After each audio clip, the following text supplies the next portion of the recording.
It is a cold morning today. I hope you guys are keeping warm. You guys have got your diaries or your notepads so you can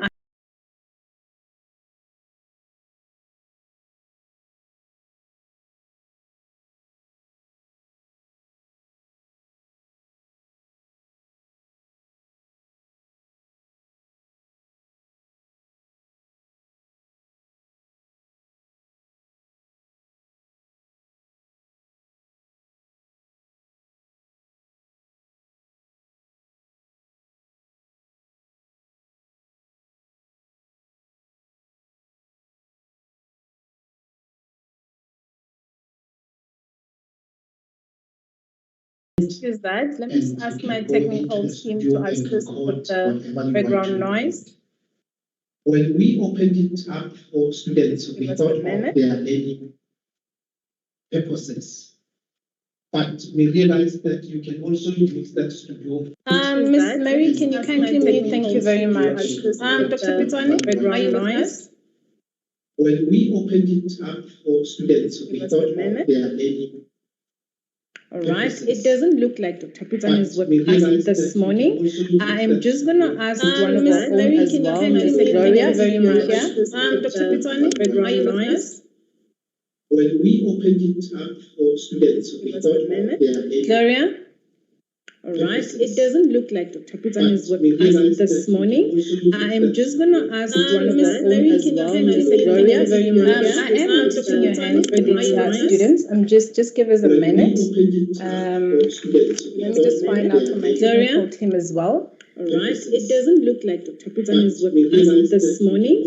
I am just going to ask one in the absence of and one of my colleagues as well. Let me just give us a minute. Let me just find out from my technical team as well.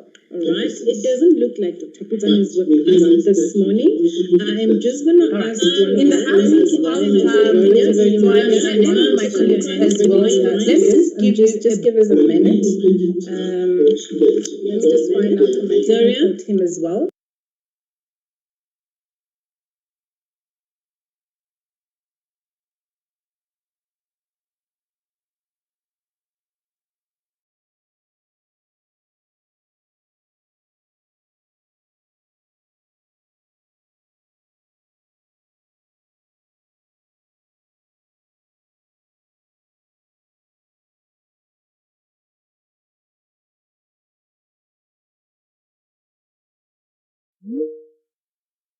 Examination matters that will be shared by Ms. Mary Moloisane, and also assignment matters, right? I know a lot of you have got questions concerning assignments that will be shared by Aubrey Kwamane. I hope Aubrey is here. Aubrey, are you here?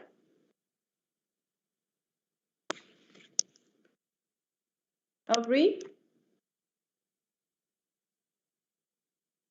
All right, while we allow Aubrey to settle in, Aubrey will be sharing matters concerning assignments, right?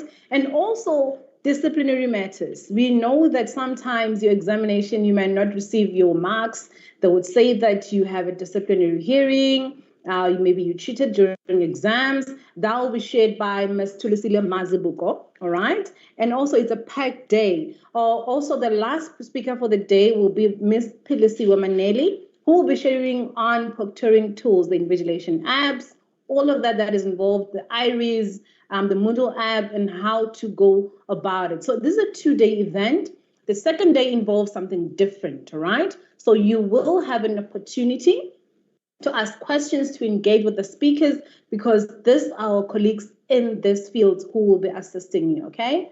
Thank you very much for that. I hope I am audible, but I'm seeing a lot of hands that are raised. You will have an opportunity to ask questions at this last part of the session, all right? You will have an opportunity to ask questions, and then they will be responded to, all right? Thank you very much for understanding as well. Let me just confirm if our first speaker is here. Just give me a minute.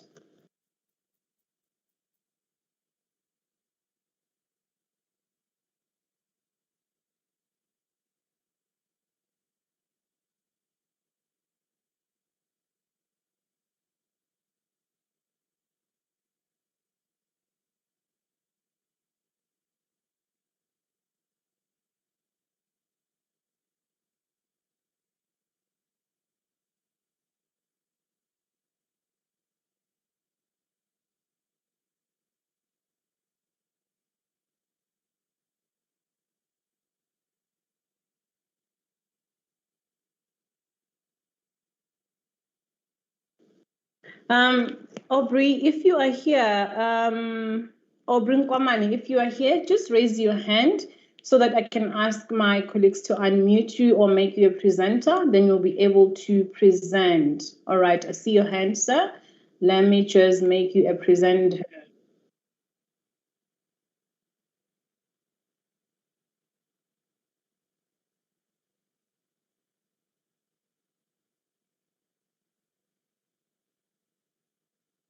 All right. We have few rules of engagement before Aubrey comes in. We have few rules of engagement. So this is a 2-day event, as I've mentioned. So it is of utmost important that these rules are observed, students, so that to make it easy for us to run this program smoothly. So, right. I have already done the opening and purpose in the absence of our colleagues. Right. So all attendees, you realize that your mics have been disabled and all your cameras have been disabled, right? The purpose is that we're trying to avoid distractions while a presenter is presenting. Let me just mute my phone while at it because that was a distraction. My apologies. All right, so we are trying to avoid distractions in the process of presentations as well. We're trying to give a speaker an opportunity to present without any interruptions as well. And also cameras can consume a lot of data. And we have realized that our sessions are heavy and they can be long on the data, heavy on the data as well. They're very long. So you just need to bear in mind with us as well. In addition to that, you'll realize that you will have your tab, right? Just open the live captions tab. So you're going to go on top on more, just say language and speech, and then turn it on. The nice thing about the live captions is that those who've got difficulty hearing will have an opportunity to read. Some people are readers, so they will have an opportunity to read and then follow as to what is being said. All right. And also, let me just humbly ask our presenters to put their phones on complete silent, not vibration. I know it can be disturbing while you listen to presentation and it vibrates and it disturbs whoever that is presenting. All right. And thank you so much for understanding. To all the students, you can use the emojis to react with the presentation, but also you are advised to put your questions inside the chat box. Why? It makes it easier for our presenters, even after presenting, they can still and be in touch with you, right? Post-presentation as well, right? I think that will be all for today, for now. So let me just allow Mr. Nkoman Aubrey to come in and share with us on assignment matters. Thank you very much. The floor is yours. Good morning, colleagues. Thank you very much. It is that time of the year for the preparation of exams, and then for the students to be able to put their ducks on a row. We, in this area, have already ran admission, which was done on the 15th and the 26th of September. The reason why we did it twice is because we wanted to accommodate particularly the assessments which were falling on the 17, 16, and 25. And exam admission is based on different criteria. Number one, I think as a student, you know that if you receive a tutorial letter 101, it gives you an indication of how many assessments are supposed to submit. And the criteria on the assessment plan is assessment number 1, or it can be assessment 2, it depends on the requirement, or it can be a year mark requirement. Should you not have perhaps received any notification of admission, you can send your email to assign@unisa.ac.za, and then we'll see whether you do qualify.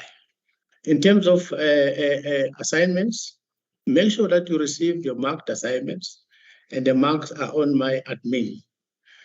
Because lecturers will post the solutions, we call them feedback, on my module site. A year mark is calculated on the submitted assessment. Remember, if you did not submit anything, if there is no submission whatsoever, then there's a 0. Check your year marks on my admin.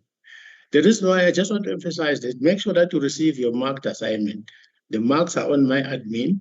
So when you receive your marked assignment, you can be able to compare the solutions that is going to come from the lecturer so that you can be able to study. And then you make your so that you can be able to study. Then the off-timetable module in assignment, we've got projects, we've got portfolios, we've got practicals, work integrated learning and continuous assessment. And the submissions as per tutorial letter is per the dates on the assessment plan. The assessment plan is what the lecturers are populating, and they take that information to you via the tutorial letter 101. It is quite very much important that you have to check your due dates and adhere to the due dates. The reason why I'm saying that, because there is no extension. Remember, I indicated on the first slide that we already ran exam admission on the 15th, and then we made a provision also to run the admission on the 26th. And then because we realized that some of the due dates are falling between the 16th and the 25. So we did accommodate the student. So that is why it's very much important that to check the due dates and adhere to the due dates. There is no extension. Now in the off-timetable modules, don't worry about the proctoring. There is no proctoring.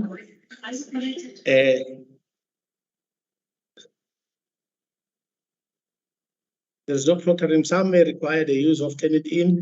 If not submitted, then it's obvious they're going to be absent from examination. Mark of timetable modules. The marking will be on my modules. Students will not get their marks and scripts after marking.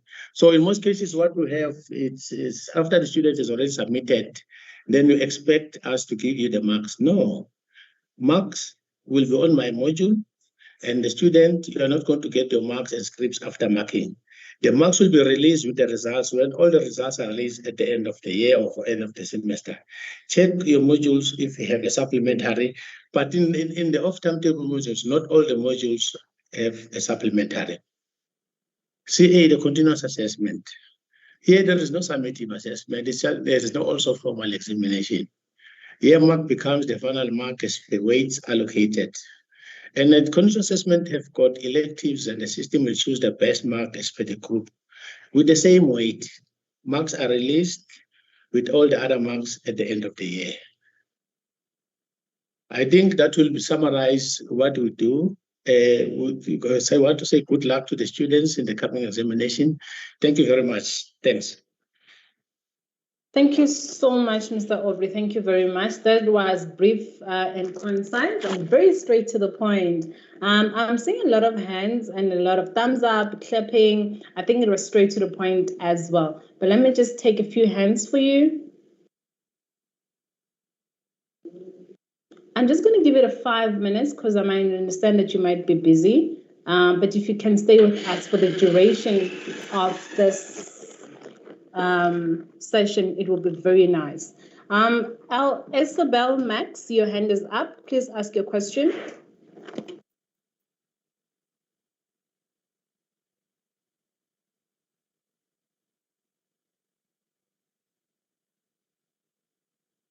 Yes, what is the question? Yes, I'm just waiting for Elsabe to ask the question. No problem.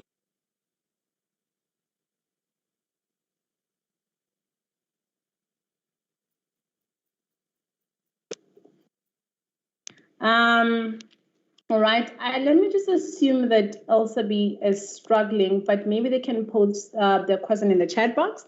So the next hand, yeah, they can put them in the chat so that I can be able to summarize all of them and give them the response. No problem. Okay, no, thank you very much. Thank you very much for that. Just going to check if there's anyone else. Kangi, are you here?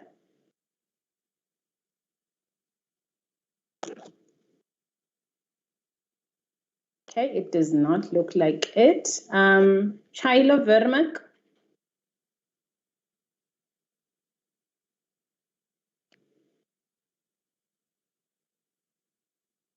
All right. I'm not sure if ever those are historical hands or it was a mistake. Azaya will be the last one. Then we move to the next presenter. All right, I think everybody is sorted. Let me just, thank you very much, sir. Let me just remove you from the stand. Let me just take the next presenter. Yeah, thank you very much. Thanks for the time. Bye-bye. Bye, thank you very much, sir. Can we just give him a round of applause, please? Thank you, thank you, thank you very much. We are going to have our next presenter. That is from examination section. She will be addressing examination matters as well. That is Miss Mary Muloisani. Ma'am, are you here?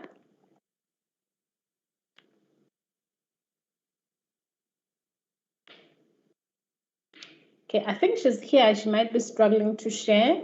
Ms. Moloisane? Can I just ask that we give her 2 minutes to sort out her presentation? Thank you very much.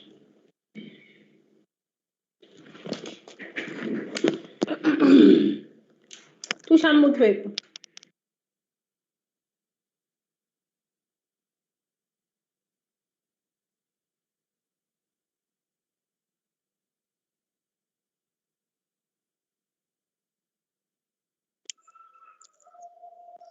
Miss Mary, are you there? Good morning, ma'am. Hi, Samra, how are you? Good, and yourself? I'm good, thanks. Ma'am, I am a first year student, second semester. So I just want to ask a question. Can anyone please explain to me what is supplementary exam? Am I saying it correctly? I think one of the previous mentioned about the supplementary exams. Supplementary exams. All right. Let me just allow Yes, Mr. Aubrey to you can take answer it. that. Yes, how about you, Navani? Yeah. Good morning, everybody. I just want to confirm the question. You'd like to find out what is a supplementary examination? Yes, ma'am. Okay, so supplementary examination refers to, in general, a deferment, meaning for in the first instance, for whatever reason, you are not able to write your examination. For example, you are ill, or you have a death in the family, or you have work commitments, then a supplementary opportunity can be granted in the next formal exam sitting. And there's also another category of supplementary that can be granted, that is granted if you achieve between 40% and 50%. Then students are granted an opportunity, not option, to write again in the next formal exam sitting. Just some further information on the supplementary examination. Where you are an undergraduate student and you did not write your first exam, regardless of whatever reason you didn't write your first exam, you will automatically be given entry to the second exam sitting. So there's no need for you to apply. Only if you are a postgraduate student, you would need to apply. And then the second supplementary instance where you qualify based on your final result, that will be automatically granted to you if you achieve between 40 and 50%. I hope this answers your question. Thank you.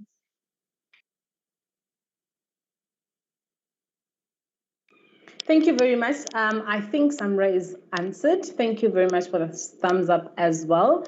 I am getting a communication that Ms. Mary Moloisane is delayed.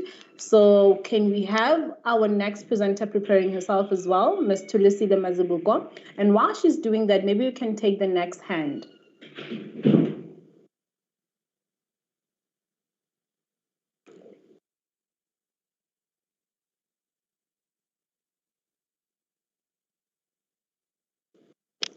All right, Mamela, you can ask your question. Then after you, we can allow Ms. Mazibuko to take the stand. Ms. Mazibuko, are you here? Yes, I'm here, ma'am. All right, thank you very much. Just prepare yourself. We are taking 1 or 2 questions and then we can move to you. Thank you, Ms. Sharon. Good morning to everybody. I just want to ask, on the exam timetable, there are some modules that have a date for their exam, and then there are other modules that say an online or module arrangement. So I just want to find out what that exactly means. All right, thank you for that. Mr. Aubrey? Good morning. It's actually Nirvani Govender here from Examinations. I didn't get the question. Please, could you clarify, repeat it for me? All right. I think the student is asking, thank you, Lavanya, is asking on the examination timetable, there are some modules that would say module arrangement or online, and some would have the examination date. However, some do not have the examination date. Yes. Okay. So where it says module arrangement, that will particularly be in the case of a portfolio submission or practical arrangements.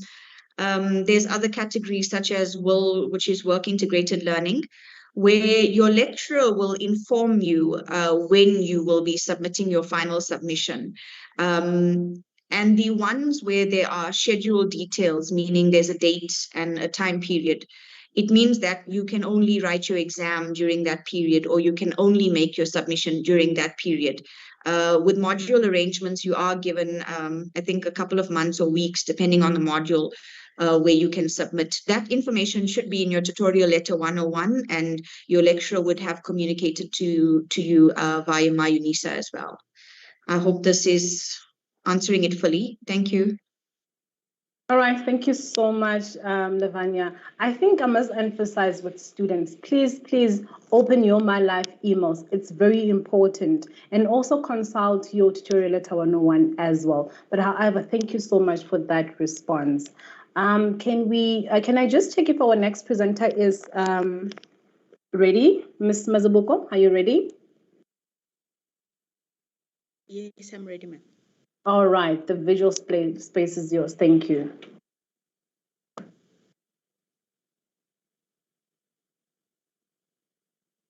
Okay, thank you. Good morning, colleagues. Good morning, students. As introduced, Ms. Mazibugo from Student Disciplinary. What I'll be taking you through today will be the general principles and rules, general examples of misconduct, what happens in a hearing and suspension, prevention and raising awareness, and then I'm going to close. As we all know that the university has rules, has policies, has procedures.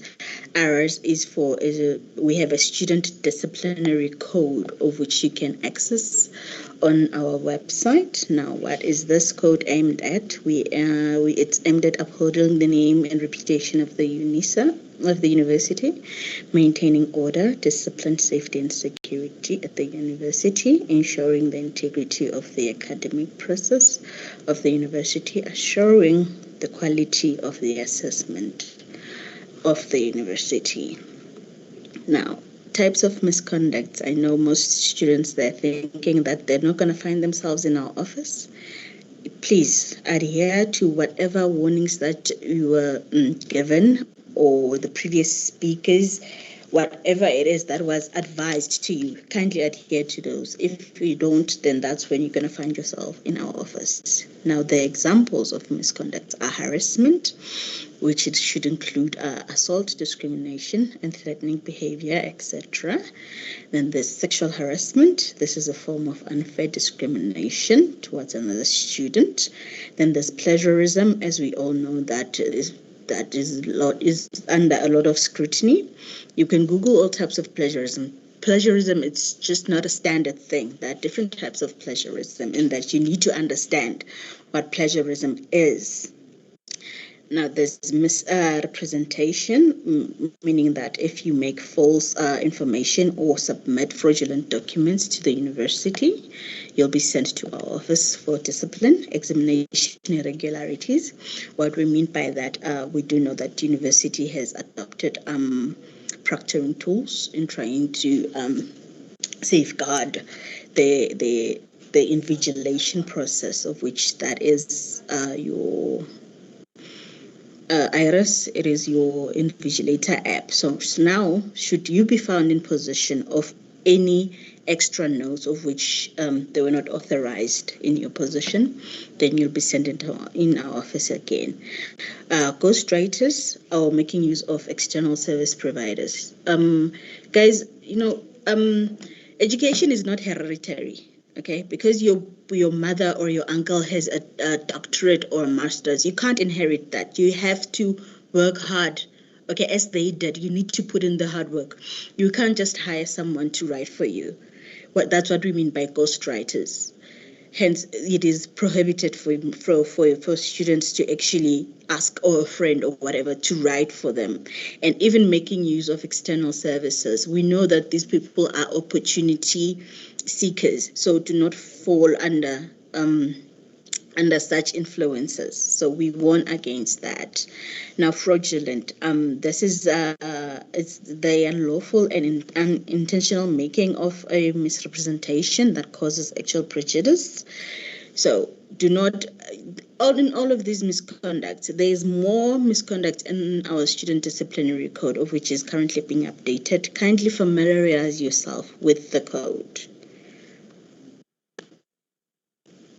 Now, what happens if you are sent to our office? We subject you to a hearing. What happens in a hearing is we have what we call an ad hoc committee, wherein there's a chairperson and the of the university, of which will hear your matter afresh. Now, we're going to invite you. When we invite you, we send you a notice. The notice will detail a date as to when you're going to attend the hearing, and we'll send you the evidence, whether you're going to have to answer to 1 or 2 or 3 modules. We'll send you all of that. We'll also provide you with a student disciplinary code. Most students often say that they want representation. We do not allow any outside representation. You can only be represented by an SRC member. You can go seek assistance from the SRC or any other university member. No one from outside the university. Now, should you feel like you can't attend the hearing, you want postponement, you can only request for a postponement if you have, maybe if you are writing, you send us your proof, your timetable that, can I please request a postponement as I'm writing on this day? Or if you have a doctor's note to say you can't attend on this day. We do not postpone a hearing because you are at work. That is not a ground for postponement. Now, suspension. When you attend a hearing, remember this is a neutral committee. Will hear your side of the story. You'll have the lecturer's side of the story, and then if they feel that you are enough, they will suspend you from the university for 1, 2, 3, even 4, even 5 years from the university. Now, kindly note that our office has the power to revoke any qualification, be it a doctorate. Should we find information that you unduly benefited from that doctorate, we have the right to revoke it. When we cancel your registration, you forfeit all the monies that you've paid. And when we suspend you, we don't suspend the module, we suspend you as a student altogether from any activities within the university. Now, should you feel that the suspension is harsh, you can also appeal. You can only appeal on 2 grounds. That one is procedural, and then the other one is a sanction. Those are the only 2 grounds that you can appeal. Now, bear in mind, the appeal committee, yes, they are a neutral committee as well, other than the first committee. If they feel like you're wasting your time waiting, the bases that are not tangible, they have the right to increase your sentence, your sanction. If the previous committee gave you 1, they can give you 3. And they also have the power to reduce the sanction as well. Moving on. Now, evidence. Remember, guys, our office is provided with evidence, whether it's assignment or portfolio of which it is alleged that she plagiarized or committed some. Actually, upon investigation, it's proof enough for us to actually subject you to a formal hearing. Now, prevention. We are working with like I said, the SRC to try to raise awareness, and even now with this setting right now, it's just to inform you that please do not plagiarize, do not commit any misconduct, because our office is not a nice place to be, really, guys. So try to shy away from any of these misconducts that we are trying to raise awareness on. So should you need to inquire on anything, if you have a DP, you can send your queries on exam script disciplinary. There's our email down there, and then you can just send your queries there, and we'll respond to you. Should we have evidence sent to our office, we'll send it through to you to say this is what is going on with your with your results. That's why you did not receive your results. That's why you have a DP on your status instead of getting your results. No, thank you. That is the end of my presentation, guys.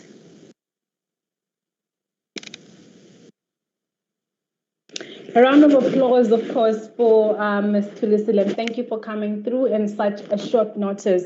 I'm seeing a lot of love on the floor. Thank you very much. And it's very important that we pay attention to these things. I think sometimes we don't need this information until we go through this kind of a situation as well. But thank you so much, ma'am, for sharing that. It was also insightful as well for us staff as well. Thank you very much, because we do get a lot of inquiries concerning this whole process and how it unfolds. I'm going to take a few hands for you, if that's okay with you. Yes, that is fine. Thank you very much. But I'm seeing the chat box is flooded as well. But I'm going to take hands. Let me just ask my technical team to assist with the hands. Nokbonga, your hand is up. Please unmute.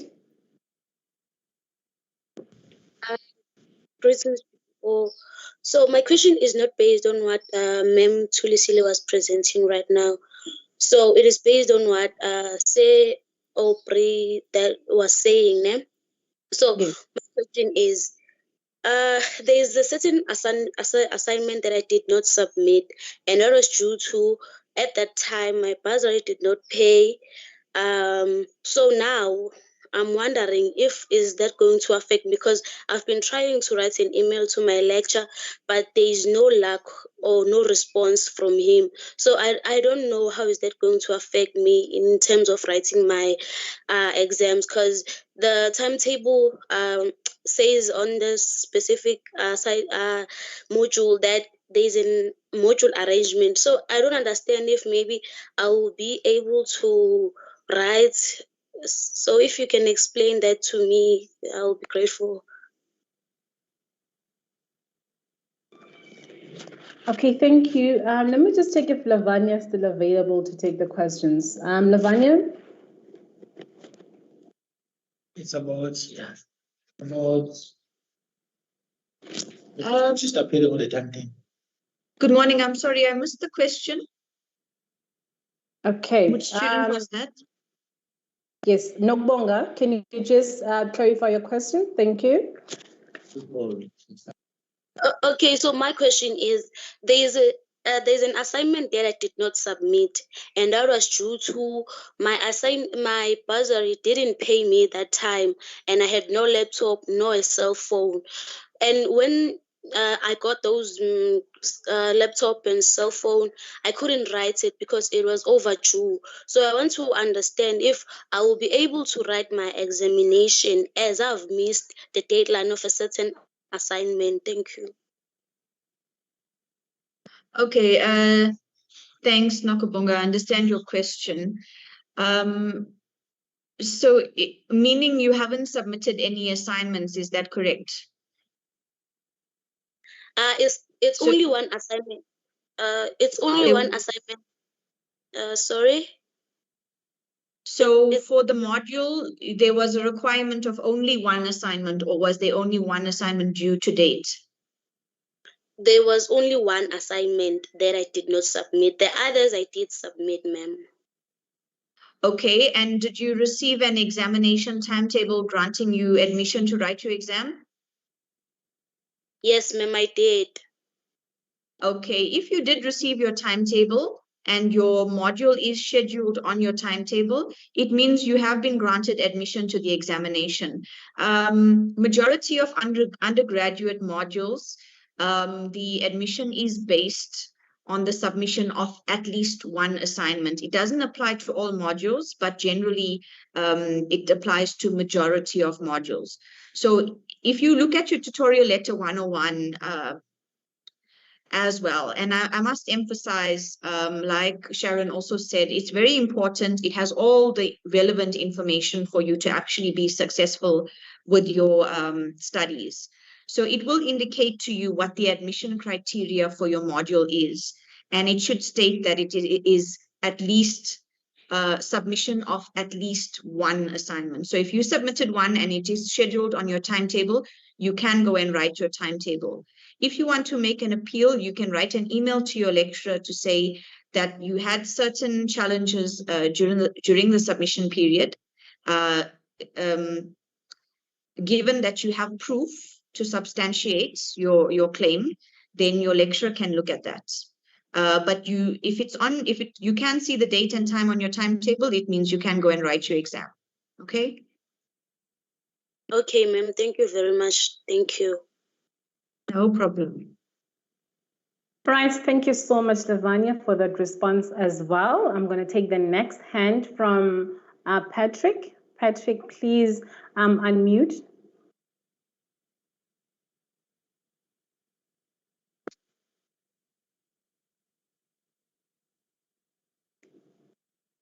Yes, Patrick, you can go ahead. Please unmute.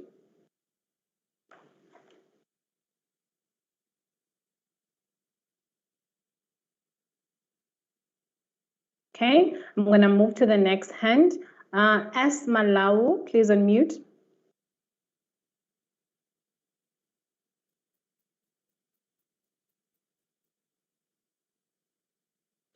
Malawu, please unmute and ask your question. Yes, you may. Good morning, everyone. Good morning. My question is not based on a presentation. So my question is, which app we will use for writing our exams so I can be aware? Okay, thank you very much for that question. I'm just going to reiterate what has been said already. So consult your tutorial letter 101. Normally it has all this information outlined as to how you're going to write exams and how this examination process unfolds for that particular module. However, let me just allow Lavanya to assist with this one. Lavanya?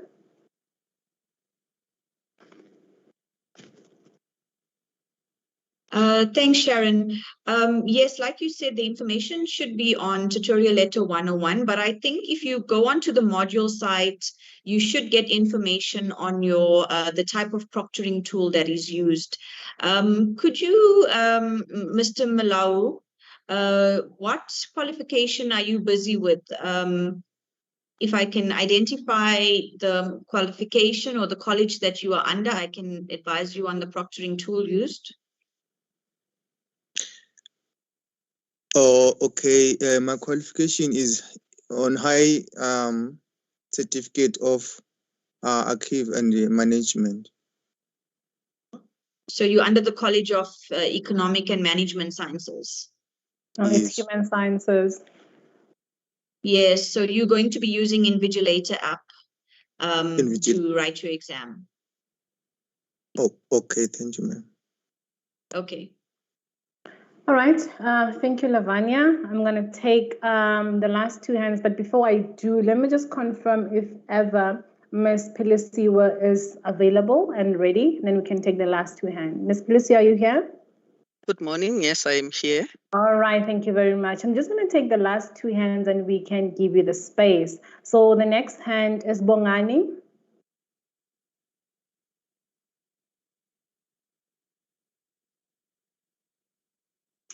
Bongani, yes. Good day. Good day, everyone. How are you? Guys, Okay. my issue is I'm the first time to write the online exams. I'm a bit stressing. I know I need to use model, but I don't know how to activate it. If maybe this workshop is going to help me to show me that. And normally I know how to submit the assignment. I've been submitting assignment from my modules, but now the exams, is it also there or is it on my exams? I've never, so I just need some guidance there. And I'm an old guy as well. Thank you.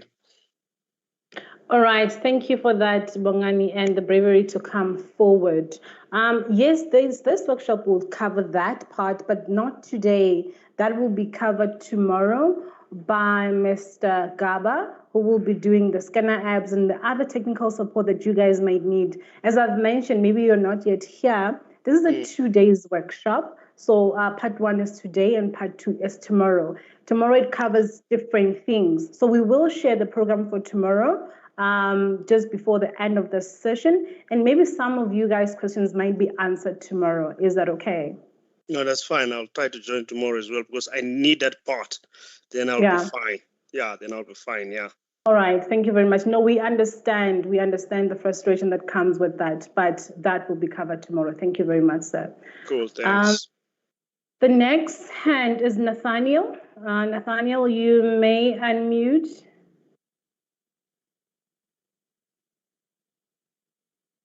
Good day, thank you for the opportunity. I just want to find out, how do we complain to our lecturers? They are not available, first of all. And secondly, my UNISA portal, there's a lot of activities happening there and we can't access our modules, nor can we access any information that would be necessary. Thank you. All right, thank you very much. Let me just allow, I'm not sure if ever that presentation didn't go through today, but let me just allow my colleagues to respond to your two questions. Colleagues, please assist.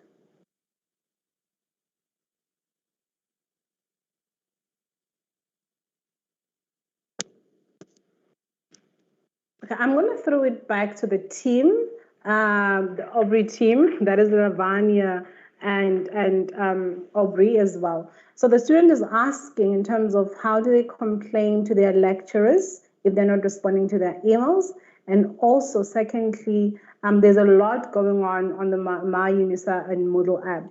But what I do know, what I'm aware of, Nathaniel, is that after the upgrade that was done about 2 weeks ago, a lot of students have not been able to access my UNISA and my Moodle app as well. So some of the frustrations might be coming from there. I understand. But however, let me just allow Lavanya and the team to respond. Lavanya, any idea? Sharon, thanks. Just before I respond to that, Mr. Nkumane and I are at the Potch region today, so we'll be exiting after this response. But we do have Polisiwe Maneli and Mary Molesani in the meeting, who are the SAA representatives as well.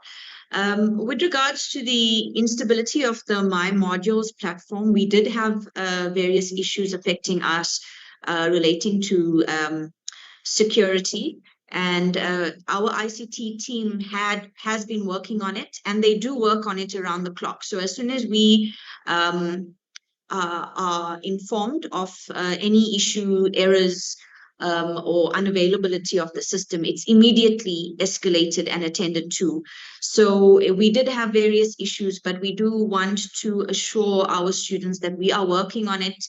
It has been challenging for us, but it is our priority to make sure that we get the system, the platform up and running and as stable as possible. And we are doing our best to stabilize it and have it available.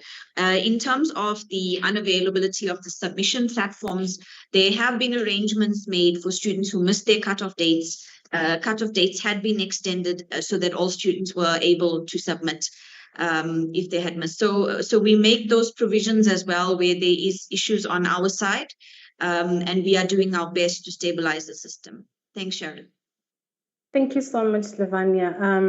I'm not sure if the student is answered, but let me allow you to continue with the detail of the day, because I understand you are busy there. And let me just appreciate our colleagues in the chat box who are constantly responding to the students' questions and queries in the chat box as well. Nathaniel, are you sorted? The first part of my question is sorted. The second part is the lecturers in action or for coming back to us when we've got questions, particularly when we talk to them directly on email. They don't respond, and we don't have feedback on the assignments that are critical for the exams as well, because 2 of the assignments which are critical, they have not been given back to us with feedback. So we don't know what is happening in that regard. Hence the question, how do we complain if we need to escalate matters such as this? Thank you.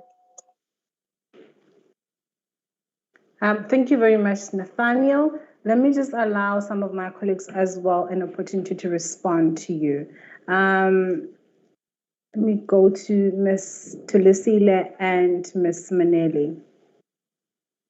Good morning. It's Pilisiwe. Let me try to assist. The student, they've got the right to contact the ombudsman offices if they have any, if they have a displeasure with the queries that are not being attended by the university. So any part of the university, be it academics or the support group, they have a right to contact the ombudsman offices and make their cases there. All right. Thank you so Thank much. you very much. Nathaniel? Are you sorted? I'm answered. Thank you very much. All right, thank you so much for that clarity, Ms. Maneli. And you are actually next, so I'm just going to hold off on the hands and just give our previous presenter a round of applause and allow Ms. Maneli to get into the platform as well. Continue to interact with our presenters in the chat box, and my heartfelt appreciation to our colleagues who are responding to you in the chat box as well. Ms. Maneli? Will be addressing proctoring tools. Miss, the floor is yours. Thank you very much.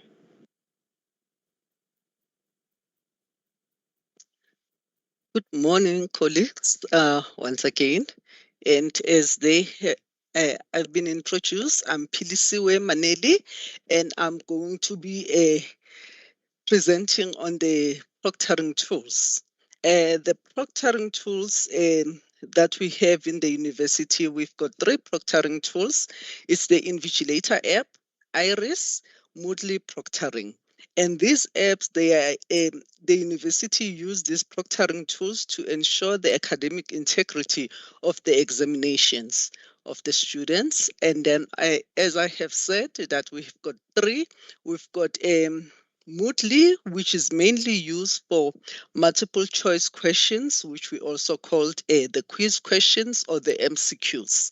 And the colleges that normally use this proctoring tool, it's all the colleges in the university except the College of Engineering and Technology. And this proctoring tool requires the student to use either their smart cell phones or to use their laptops or desktops. They can download this from both of them. And then we also have the one that is mainly used by the university, which is the Invigilator app. I know I normally have a lot of questions when it comes to this one, so I will try to explain it slower to avoid having lots of questions at the end.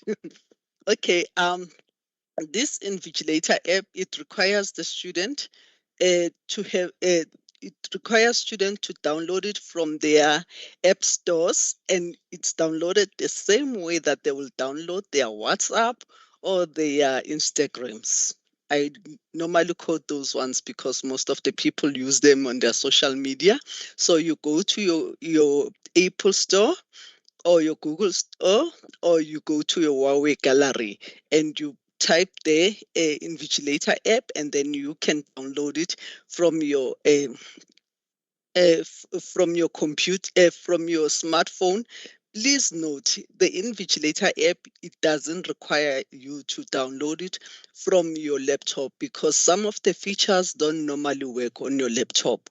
We've had students who downloaded this app on their laptop and they have problems, and they came back and they want to claim that it's the university's fault when the requirements clearly state that this is supposed to be used only on your smart phone. Oh, sorry, before I go ahead with my presentation, I forgot to mention that the students who are incarcerated, meaning the students who are in prison, and the students who are differently abled are exempted by the university from the use of these proctoring tools.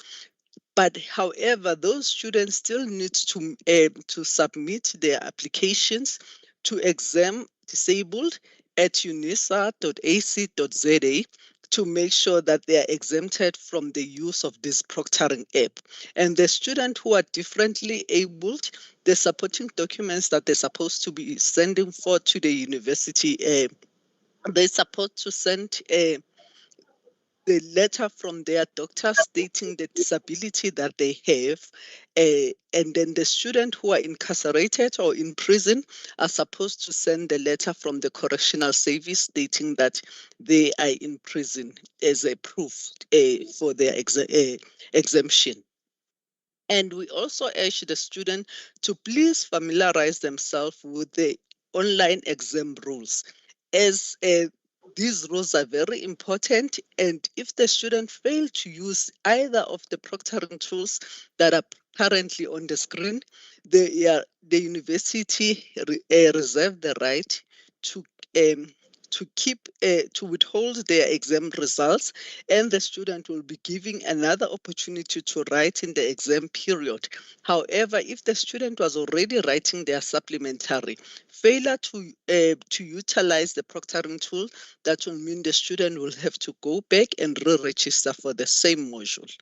Okay, now I am back to my Invigilator app. Okay, as I've mentioned, that today, sorry, let me just go to the Moodle. The Moodle, as I've said, that it requires a student it requires that the student must use either their smartphone or the laptop, and those students who uses their cell phones, they are encouraged that when they are accessing their question paper, to put their phones on a landscape so that they can be able to see my exams, because normally if your phone is on portrait, you won't be able to see the my exams, and this will disadvantage you from accessing your question paper. So please, when you use the Moodle proctoring from your cell phone, make sure that your phone is on the landscape to give you a fuller view of the page.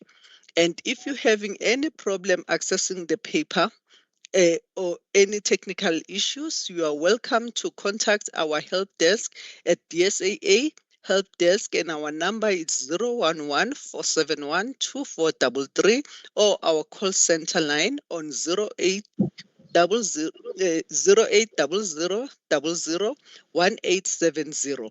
And now I'm going to be sharing this mock in order to allow the student to see the mock exam. And please, I'm also encouraging the student, please make sure you take the mock exam, because these are to prepare you for your exam so that you know exactly what is expected of you.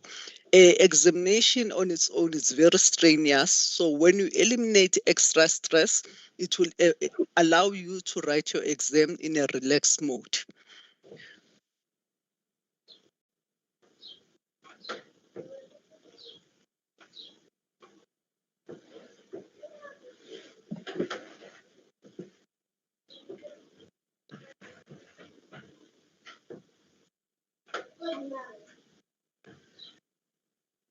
Okay, this is how you're going to be accessing your paper. So after you've logged in into your paper, please go to open mock exam sites, and then this mock site will show you the different exam. There is an MCQ exam, and then it shows you how to take your MCQ exam and also how to take your take home. The take home will normally be written from your Invigilator app, and the MCQ from your Moodle.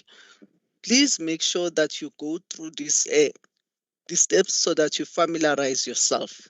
And then we've got the Invigilator app. The Invigilator app requires you to download it on your smartphone, as I've already alluded, and this one will be taking will be instructing or prompting the student to take selfies at different intervals, will record the student microphones, meaning that your microphone must be open so that it records any sounds as you're writing your exam. And the student are urged to please write in a quiet place if possible. We understand that you are writing from home, but if you are able to go and write perhaps in your bedroom or somewhere where you're not going to have a lot of disturbances and interference, please avoid playing music while writing your exams.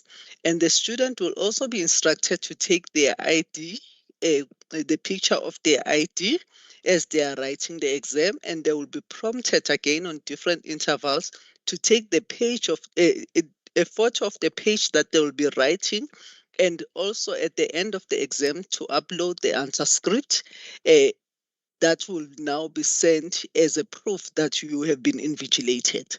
Please note that the Invigilator app is not the primary platform for you to upload your exam script. However, we've got the exam platform, which is My Exams, where the student are supposed to upload their exam script on.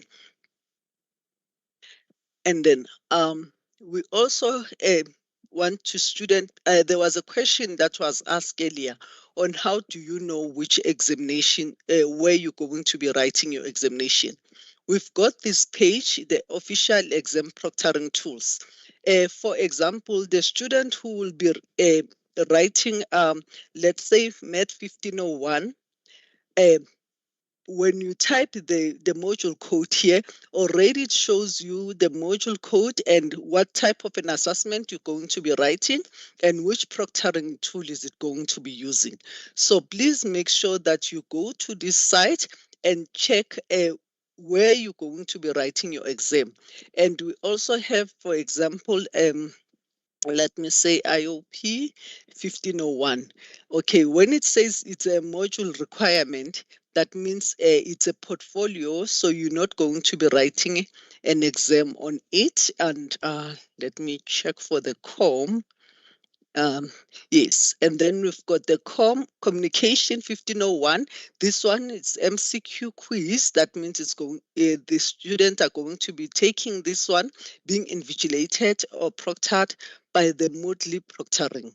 So it's very important for students to know these things so that they know exactly where they are going to be proctored. And we also CPD, for example, that will be written it's a take-home exam, and that requires a student to use the Invigilator app. This information assists the student when they are writing exam, because if you know what proctoring tool you are going to be using, then we are able to download those tools in advance and check their use to see if you're not having any technical difficulties. And if you have technical difficulties with them, you can then contact us at that number that I've already provided, the 011-471-2433 number, to make sure that you get the necessary assistance before.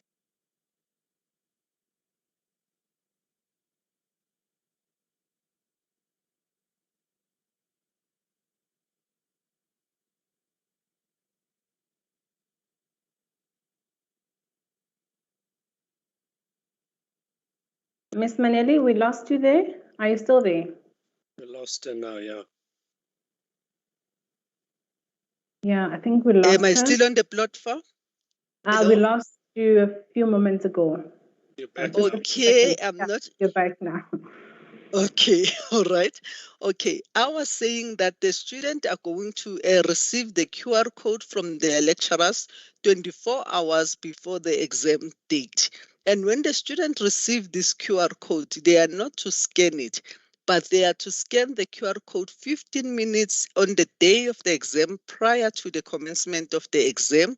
And because the QR code is open for 45 minutes, which is 15 minutes prior to the exam period and 30 minutes in the exam. And if the student comes and tries to scan the QR code after this 30 minutes, the QR code is not going to work. And if you write your exam, you'll be deemed as somebody who did not utilize the Invigilator app.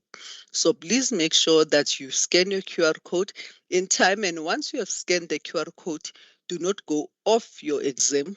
Do not go out of the Invigilator app or close it, because you won't be able to scan it again. And once the QR code is scanned, ensure that your phone is on flight mode to avoid disruptions during your exam. However, the prompt will still come in. And with the Invigilator app, it doesn't require a lot of data for the student. You'll only need your data when you scan the QR code, and at the end of the examination, when you upload all the examinations data that the app has required you to take while we are the selfies and the microphones and the pictures of the answer script. So those are the only ones that are going, that's the only time that you're going to require to have to use your data. So don't worry that is going to finish your data. However, the university also provides you with the data, but nonetheless, the Invigilator app doesn't require a lot of data from your side. I'm going to be sharing this page just for interest's sake on how you access your exam portal. Oh, this seems to be a problem. Okay. All right. I will share this presentation and the student can just go to this site by themselves and just check how they can access their exam portals. Okay, if after the student have finished uploading the invigilation results, if they happen to have the load shedding or they had problem with the network or the signal while trying to upload, within 8 minutes, if the Invigilator app is still saying upload, please don't stress. As long as you've already clicked on the upload invigilation, you can leave it and then concentrate on your My Exam to upload your your answer script on the university's portal. And then you can later on the day go back to the Invigilator app and go to the pending results to check the exams, to check if there are scripts that were left there that were still hanging, and then we can click on the pending results to finish the invigilation. Please, the students are advised that they have only 48 hours after the exam was written to finalize their uploading in the Invigilator app. Failure to do so, the university reserves the right to hold your results. Thank you. And then I've got different area codes that I have put in here to assist the student. Let me just put these ones in. Okay, these are the invigilator error codes that the student will normally have and what is their meaning. If you receive this error code that says the email has not been confirmed by university, please check your email and contact your university. It might mean that you have received a late admission and your name was not added on the list of the students who are going to be proctored on the university. So if you receive this error code, please contact us on the number that I've already mentioned or on the WhatsApp number that I'm going to provide at the end of the session so that we can be able to add you on. These are the reasons why we urge students to please make sure that they scan the apps in time so that if we have these problems, you are able to rectify them prior to the day of exam. Because if you have this problem, it might take up to 24 hours for you to be confirmed your email. So if you do this before your exam, you might disadvantage yourself from being protected during your exam. And then this is, hello? Excuse me, can I ask a question, please? You'll ask at the end of the presentation so that we avoid the disruption. Okay, no problem. Thank you. Oh, okay, thank you. Okay, and this is just a scan page to show that everything was downloaded, okay, and now we are ready to commence with your to scan your QR code. And then if you get this exam that says there was issue starting your exam, this issue is having already scanned the code and started this exam, please try again. This means that the student's phone, it normally get because some of the phones, they will want to stay on the charger while the student is being invigilated. So, or if your phone has less than 30%, then you will get this information. So if you get this error message, just make sure that you plug your phone on your charger and you can continue with your exam. And then this one just shows you that this is the minutes that we are left with in writing, in finishing your examination. This one, 34 minutes here. And then we also have this error that say error, your password is incorrect. If you are an existing student, if you get this message and you have forgotten your password, don't freak out. You can just go and reset your password and then you're good to go. And if you get this error that says there was an issue starting the exam, this issue is that you can only start between this time and this time. That means you have scanned your QR code outside of the scan time. It's either you were late or you are too early.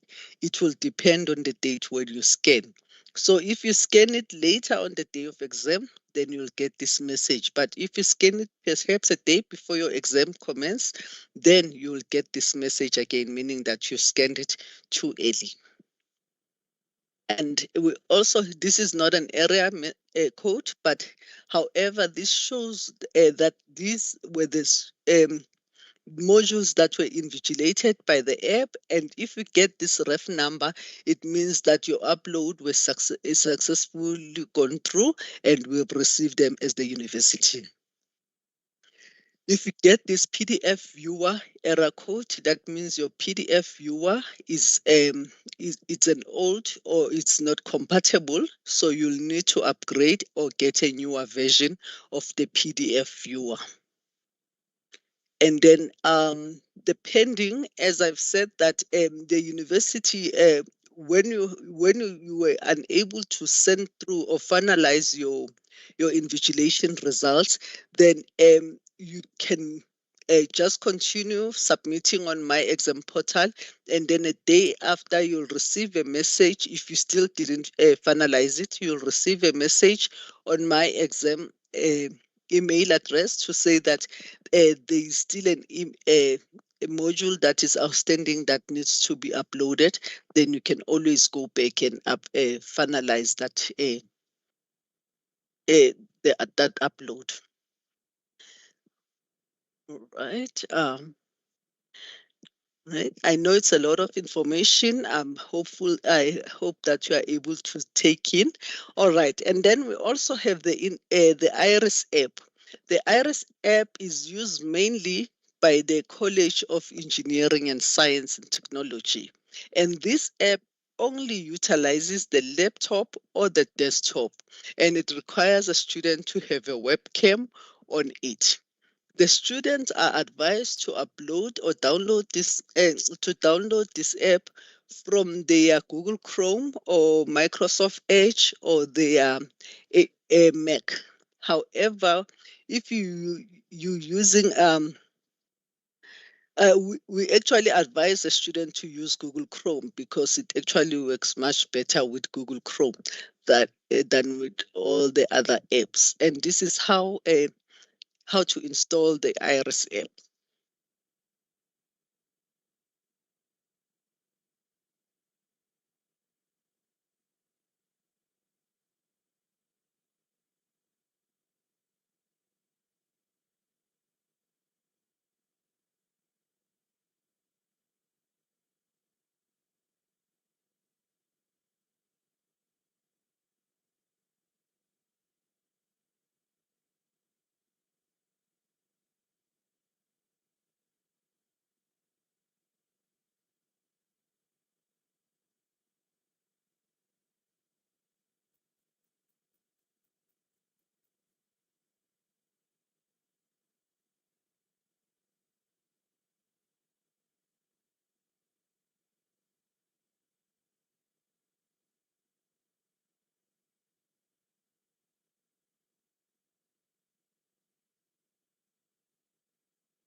Okay, that is how you actually install your IRIS app. And then the requirements for IRIS, for you to download your IRIS, you're going to need a Windows operating system with Windows 8 as your minimum, but you can go higher to up to Windows 11. And then we also have the the RAM it requires 4 gigabytes and the hard drive space of 150 megabytes. Those are just the minimum requirements. And then the recommended requirements, it's a Windows 10 and with the RAM of 8 gigabytes, the hard drive of 200 megabytes. And then, as I've said, you can use either the Chrome, the Edge, or those who are using the Apple, they can also utilize it on their Apple Store. Sorry for that, I've closed it now. Okay, as I've said that it will require the student to have their camera, their web camera open, and also allow the microphones to be open and your location. The students who are using their work computer laptops, please make sure that you are granted the rights from your workplace to utilize the app, because if your location is not enabled, you won't be able to use your iris. Please make sure that you meet all those requirements, otherwise you're going to have a serious problem, because you need to have those options opened when you're using your iris. So these are the checks that you'll have to do at the end when you have finalized your iris. It must check your microphones, your camera, and your speaker. And as I've said, that you must make sure that your location is also open for you. If you don't know how to do it, you can still call us on that number that I've provided, the 011-471-2433 number. Okay. All right. I think I've already explained this once.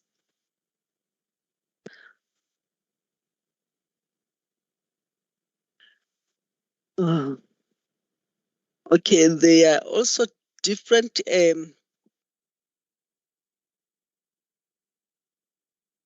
we have different error messages that we normally get on the iris. So please also familiarize yourself that if your iris doesn't want to send your recordings, you'll have to do the first download of the iris app. And then if your iris froze and you want to continue, you also click here. But as I've said, I will share this presentation with the students so that they are able to go and do these checks by themselves. This is the important information that I want the student to be aware of, that the university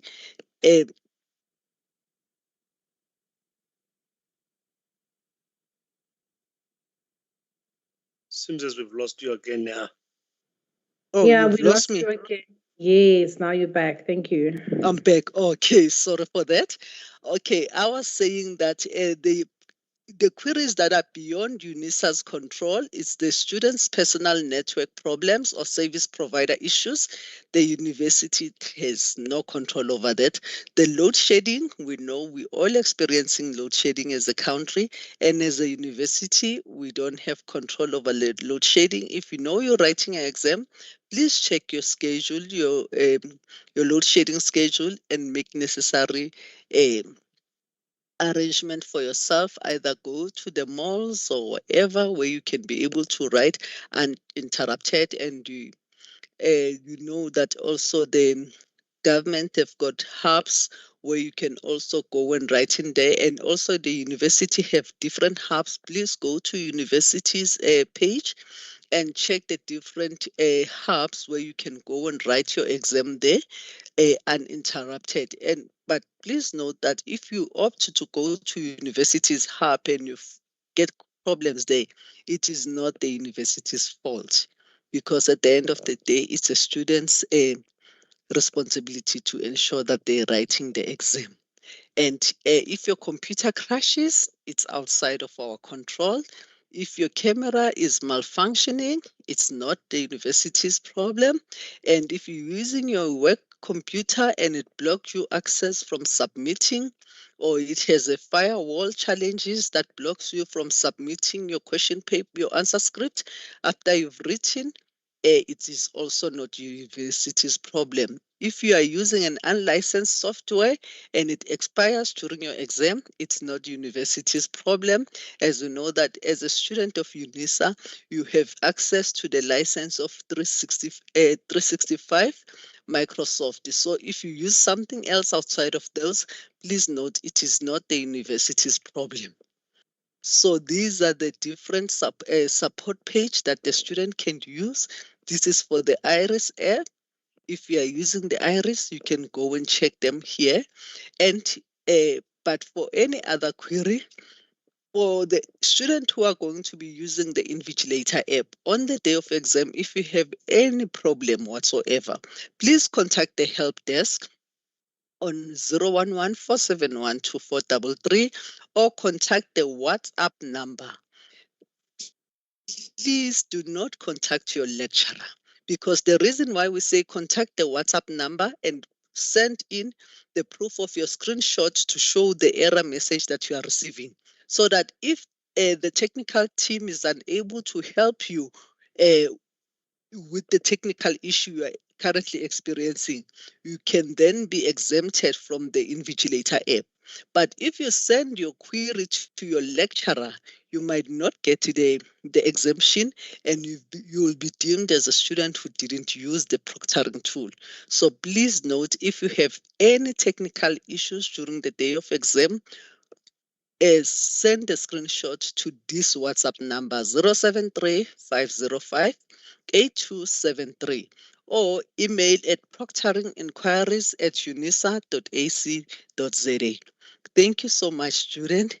And my last comment is that study to show yourselves approved. Workman who is not afraid but rightly dividing the word of truth. All your best with your examination.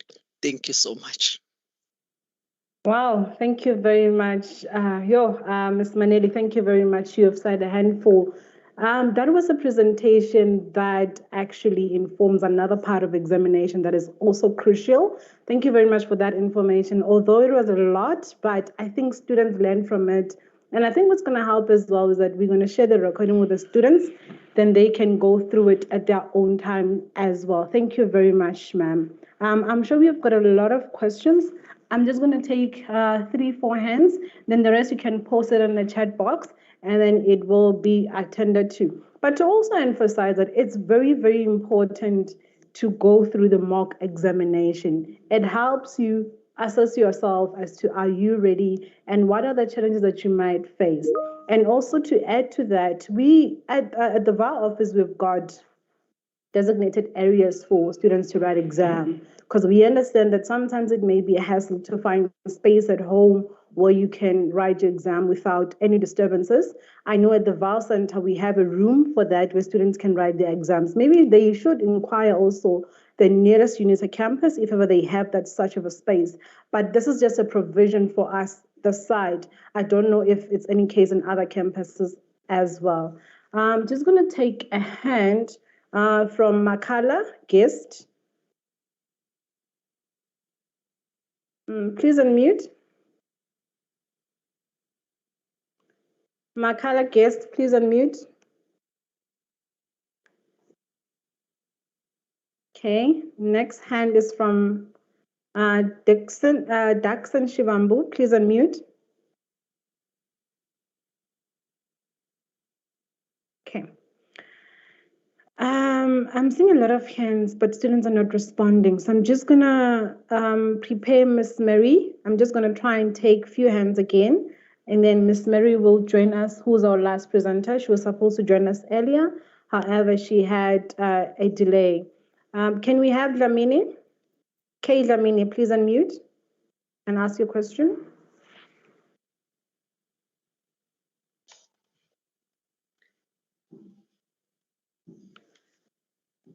Okay, Dlamini, you are unmuted. Yes. I'm greeting. How are you? And how are you? I'm okay, thank you. I think I have experienced some challenges as I'm a first-year student according to accessing my assignments.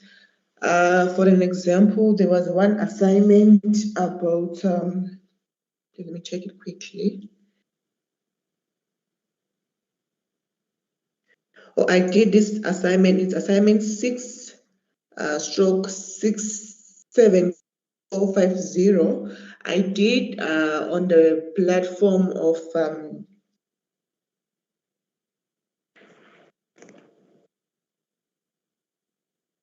as a platform of discussion. Then after I finished, I think the next day I also received an SMS notifying me that my assignment is due.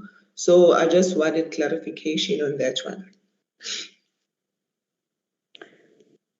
I think this question refers to the assignment section, and they've already left us. But however, let me just allow Ms. Manili to respond if she can. If not, you can post it in the chat box. Our colleagues can respond to it. Thank you very much. And can you please post it on the chat box? Okay. I will ask them to attend to it there. Thank you. All right. Thank you very much. The next hand is from Mpho.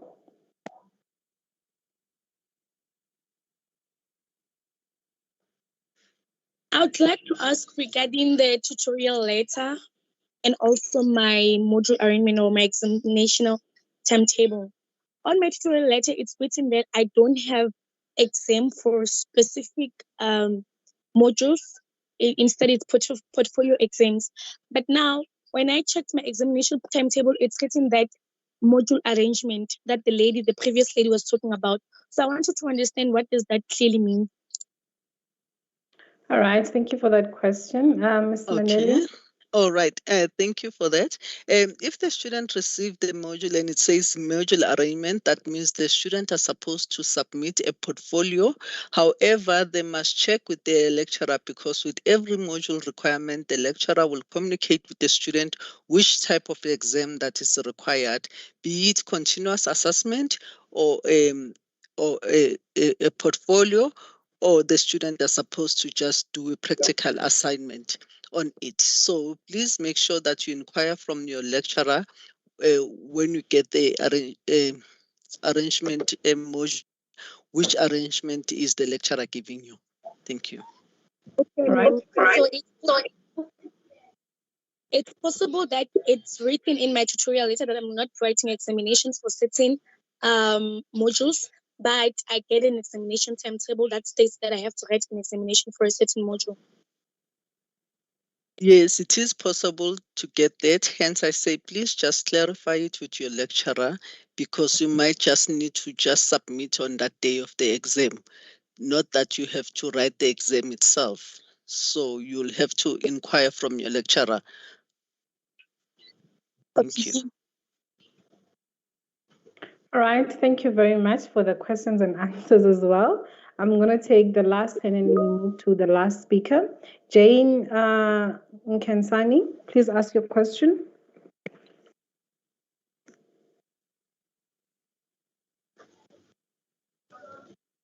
Jane?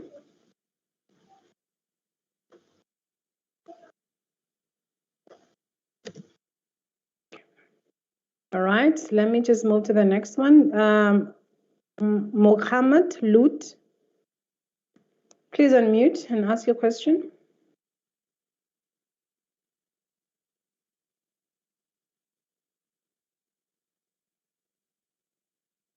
All right, I'm going to take the last hand because students are not responsive. All right. Hello?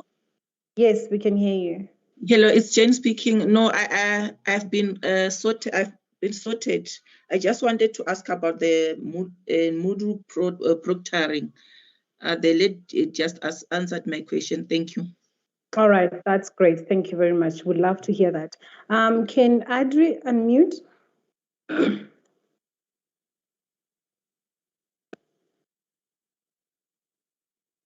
All right. Let me just check if Miss Mary is ready for us. Miss Mary?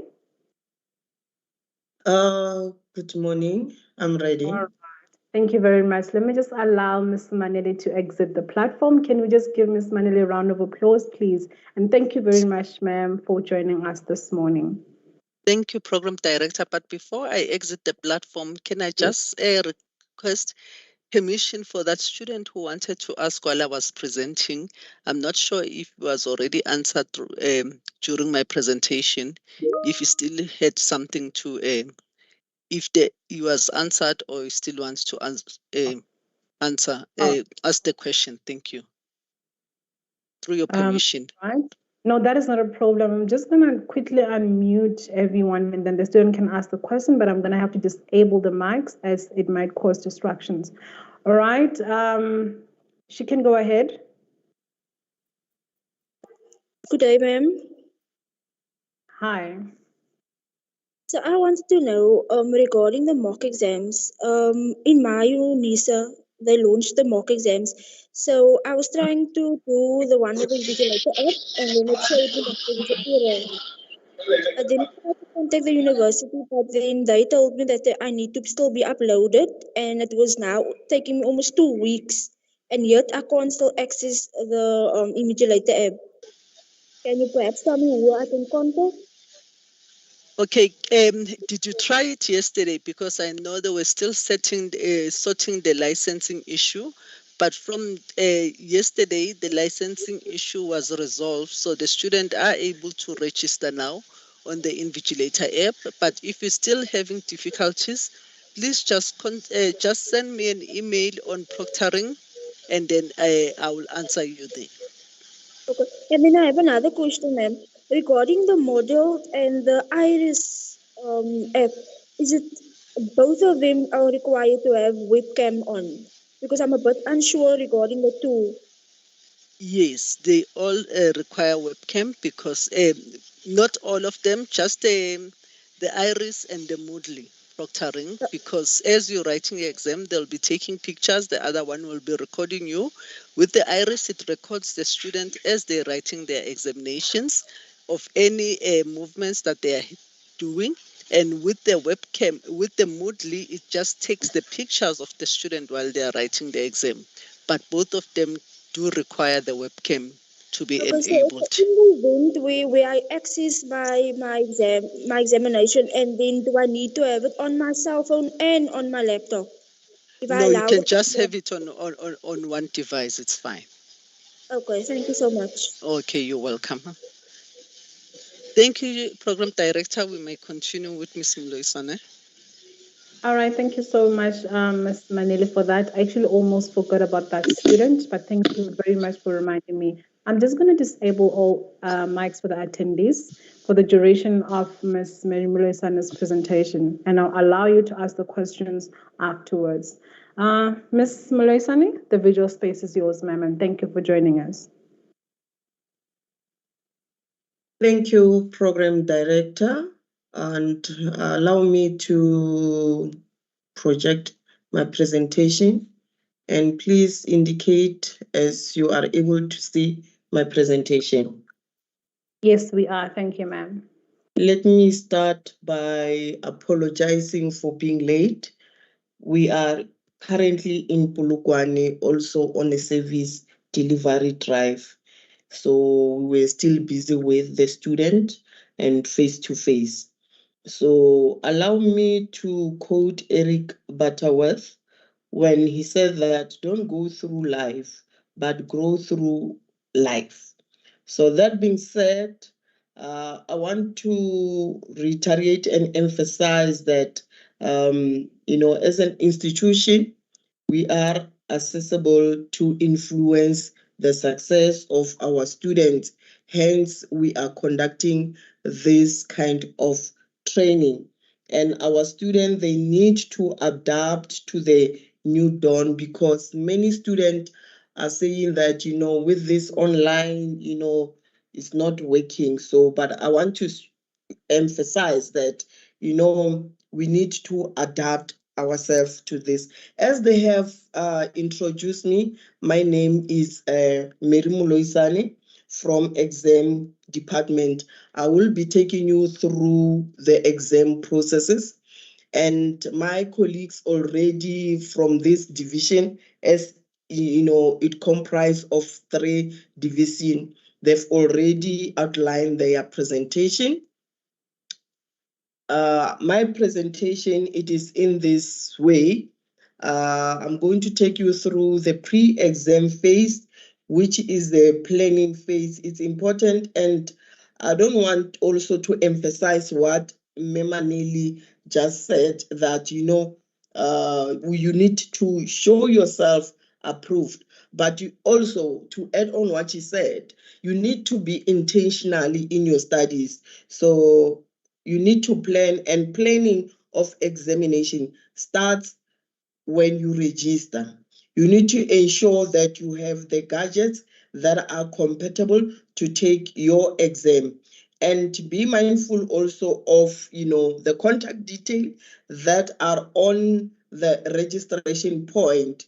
If you change it, you must also notify UNISA, because during examination, students are provided with the data. So if you change your contact and without also changing the contact detail, then you might find yourself, disadvantaged in that instance. And also she mentioned issue of, the load shedding, of which we do not have control over it. But it's important that you check your schedule, that once we have provided the timetable, you check the dates when you are writing examination, when you will be load shaded, and then you can, maybe change the position where you're going to write your examination. And also it's important to note the kind of, module that you are going to write examination, which will also identify the proctoring tool.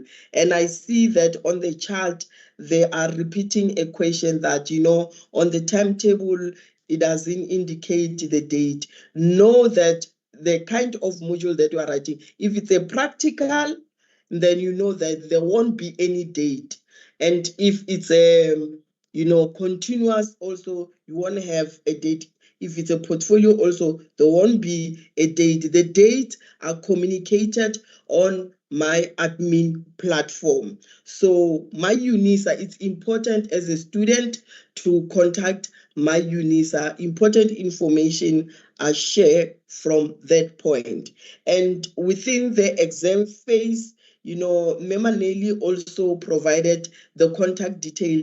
When you experience a challenge within examination, please use those contacts so that you may, your queries or whatever challenges that you are facing, we can attend to it.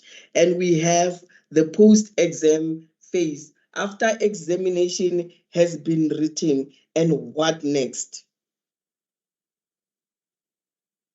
I want also to emphasize that all examination are going to be written online.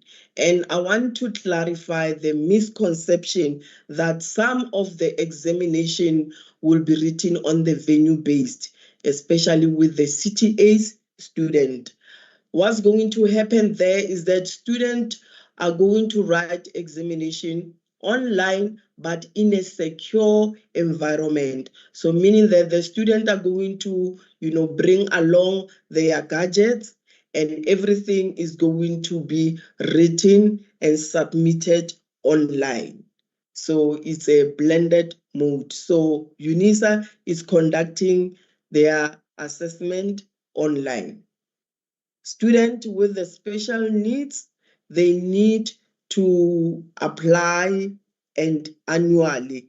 And what is important, they need to submit, the doctor's note that indicating the nature of their disability, so that we can accommodate them.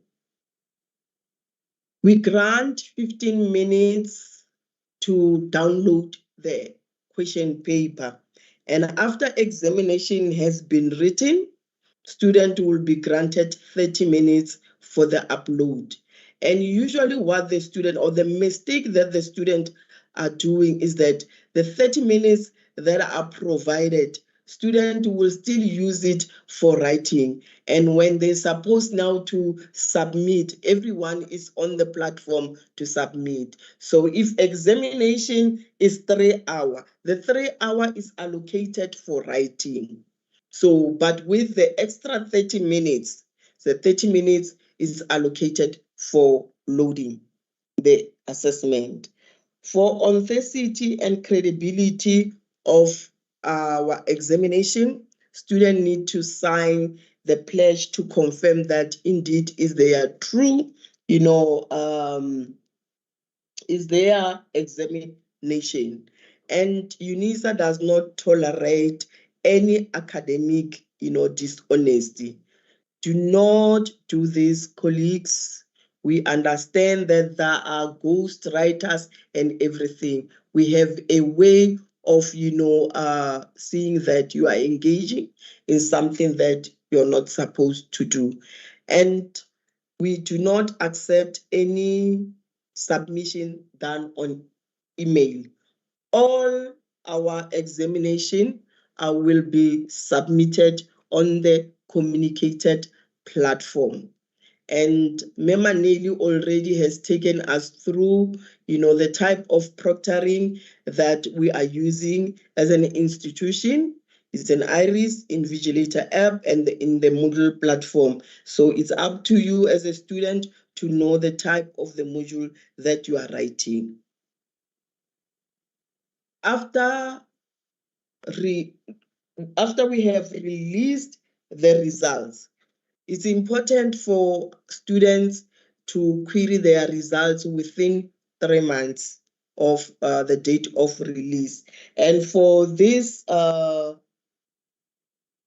exam time, our examination will start on the 2nd of October and it will run up until the 15th of December. So meaning after we have officially released the results, then the 3 months start there. So you need to query about your results. Failure to do so will take it if the final results that we have released are correct. So it's important that you query your results then.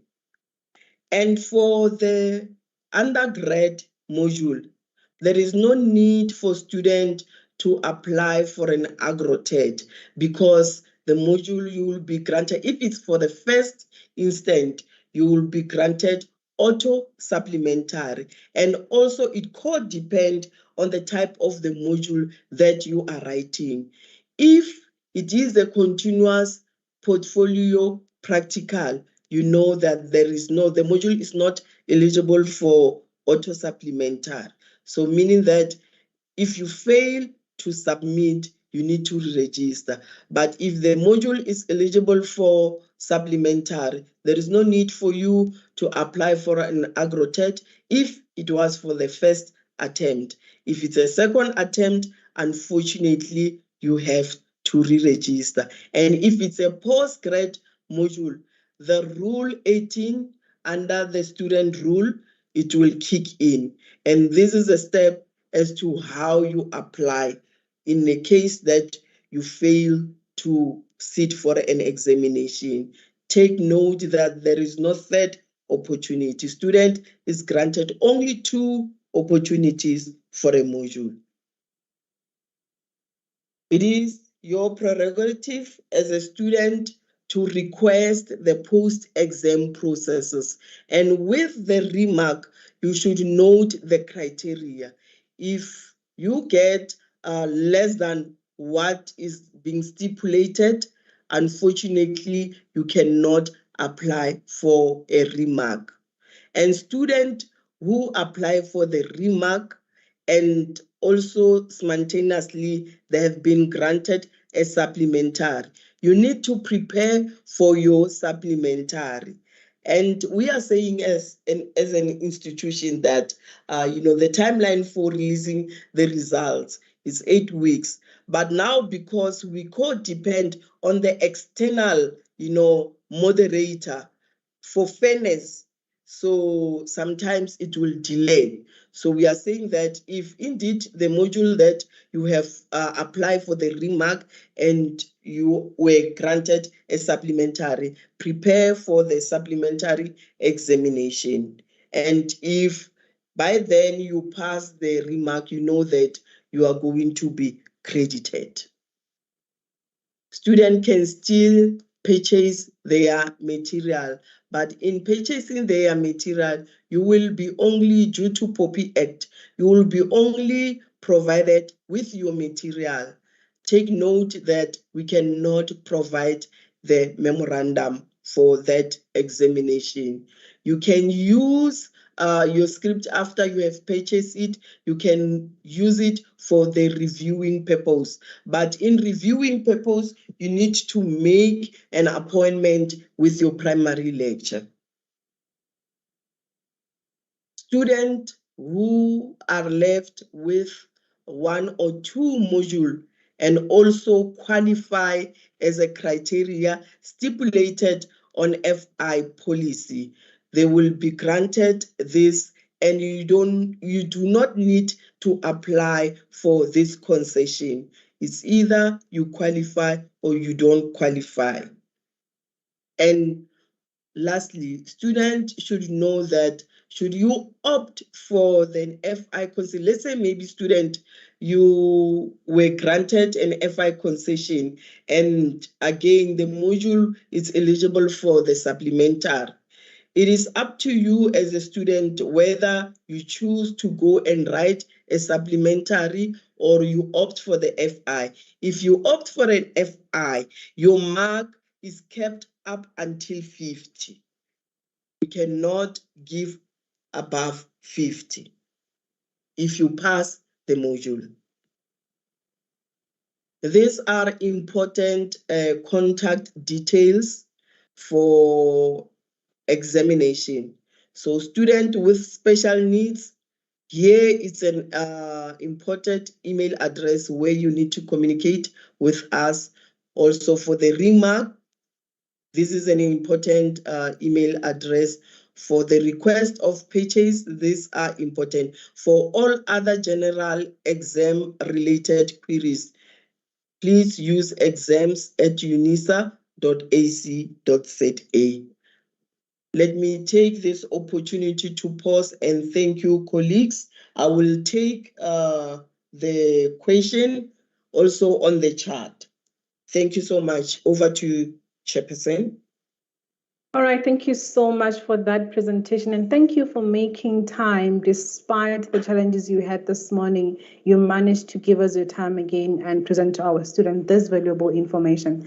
Thank you so much, Ms. Mulaisani. I'm just going to take a few hands, but before I do, let me just confirm if ever Mr. Mekwa is with us to come and do the closing. Mr. Mekwa? Good morning, Sharon and colleagues. Yes, I'm here to do the vote of thanks. Let's take the questions. Thank you. All right, thank you very much, sir, for your availability as well. I'm just going to take a few hands.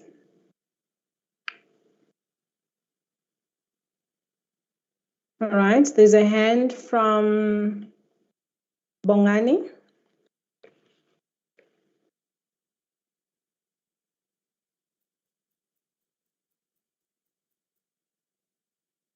Bongani, yes. Can you hear me now? Yes, I can hear you. Yeah, thank you so much.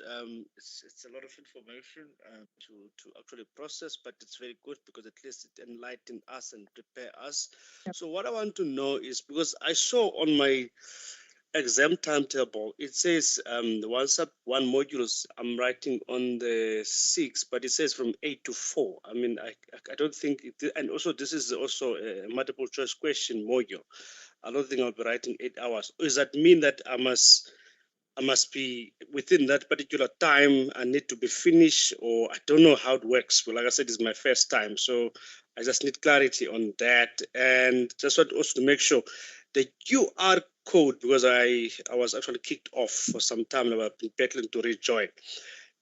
You must scan it 15 minutes before the exams, and then you start. You can't do it early or after. You must do it within that 15 minutes. I want to get clarity on that. And this hours, because the other one is from 8 to 1, also is a multiple choice as well. But just guide me on that one.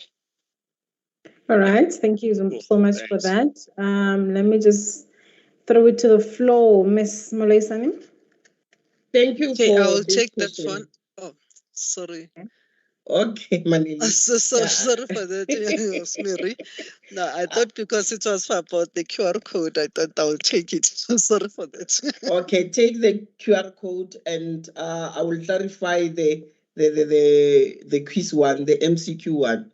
Because what I wanted to check with the student is that in which group are you? Because normally with the MCQ, you are grouped. Because of the capacity of the module, you are grouped. So you need to check in which group are you. If you are in a group, let's say B, so there are timeline where you know that you will be able to write examination. And I will need the module code. Maneli, you can take over.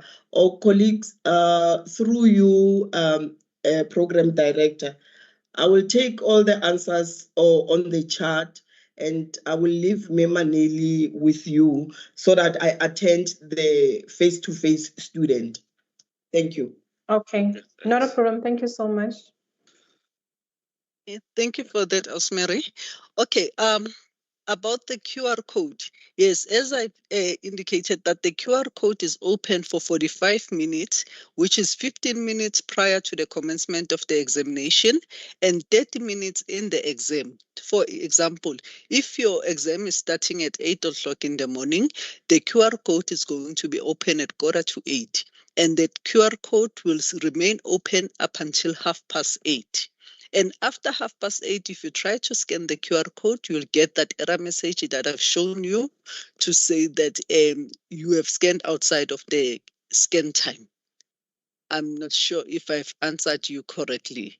But if you happen to scan the QR code the day before the exam, you're just going to get that error message, but the QR code won't scan at that time. Thank you so much. Thank you so much.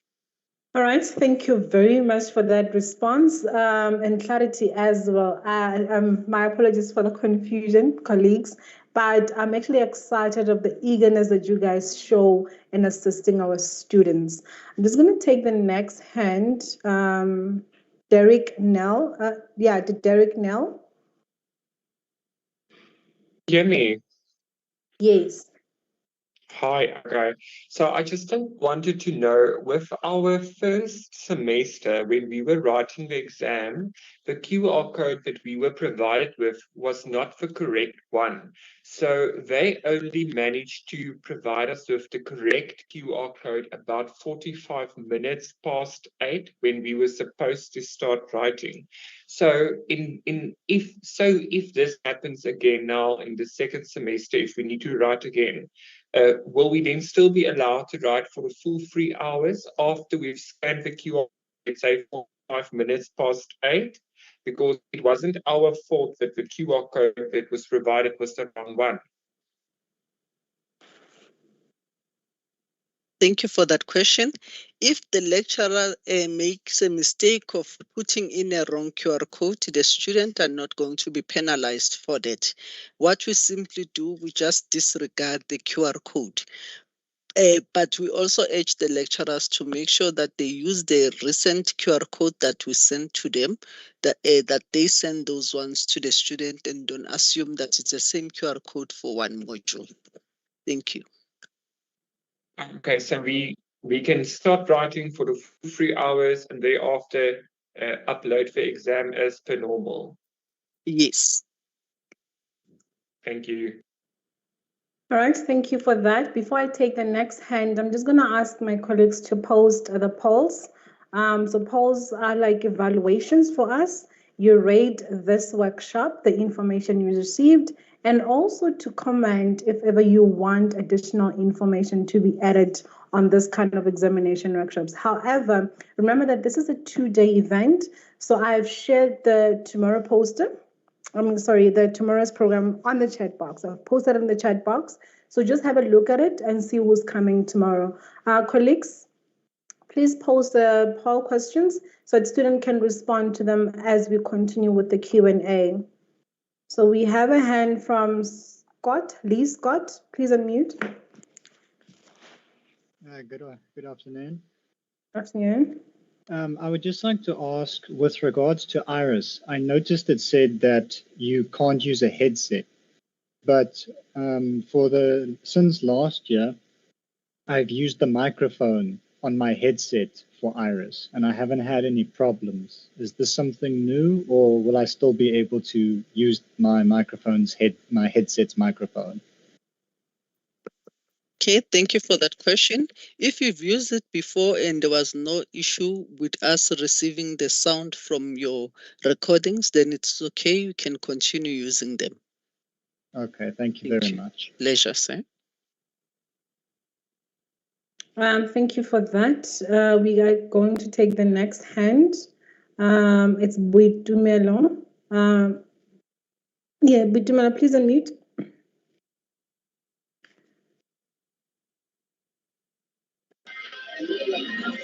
Hello. Yes, we can hear you. Okay, good day, everyone, and thank you for the opportunity to ask. My question is concerning, I'm a first year student now, so it's concerning the Invigilator app. If I'm using the Invigilator app, is it a must that I should have two devices? Let's say the cell phone for the Invigilator app and then the laptop also. Hello, okay. There's feedback. Can you please mute Boitumelo? Let me just assist with that. Okay, thank you for that. Okay. It is not compulsory for you to use two devices. You can use your cell phone, and there on your Invigilator app at the corner of your right-hand corner, there will be an LMS. So if you need to switch to my exams, then you can just click there on the LMS to go back to your question paper without you minimizing the page. And I've also posted on the group chat the link on how to download the Invigilator app, because I've received queries on how to download the Invigilator app. I've posted a link that will show you that will assist the student on how to do it, especially the first years. It will take them through. All right, thank you very much. Okay, thank you so much. I was able to download the Invigilator app, and then yeah, I understand. Thank you so much. Thank you. All right, thank you for that, and our apologies for the feedback that we are getting from Boitumelo's background. However, let me just emphasize that the recording for this session will be shared to all students who registered for the workshops. So if you missed any information, or if you want clarity on certain things that have already been answered or addressed in this session for today, you will get the recording and then you can listen to it. That will be sent to you later after the workshop. All right. So I'm just going to take the last hand from Mzianda.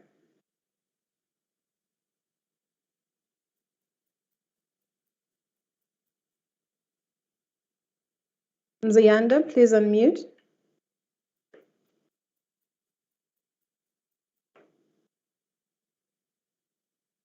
All right. I'm going to move to the next student. Makala. Sorry. Okay. Bongani? Yeah, I was going to just say, because I'm actually looking at my timetable here and I don't know where to see now the group that I belong to for writing purposes. And I've also shared on the chat as well the modules, because it's ILW 1501, Introduction to Law. And then the other one is CMY 1501, Introduction to Criminology, Crime Offenders. Sorry, Bongani, so you're looking for the group that you're allocated to? Yes, is it on my modules? I will find it there, or where? Yes. Because it's not Yes, on the timetable. It will not be on the timetable. However, it should be on my models. Okay, that's where I will see the time exactly that I need to sit. Yes, from my understanding from Miss from Miss Mary's presentation. But however, she will be in touch. I'll share the recording. You will see her details. Then you can just make a follow up with her, if that's okay with you. Okay, no problem. Thanks. All right, thank you. Colleagues, we are running out of time, and I know there's a lot of pending questions as well. My advice would be keep on sharing your frustrations in the chat box as well. It will be attended to. My colleagues are actually doing a good job in responding to your questions. If your question is not responded to, just try to highlight it to make them aware, because there's a lot of questions also in the chat box. I'm just going to move to the last hand, and I'll allow Mr. Meko to give us a vote of thanks. Colleagues, please continue to post the polls as well so that students can respond to them. Chipo Duffy, please unmute.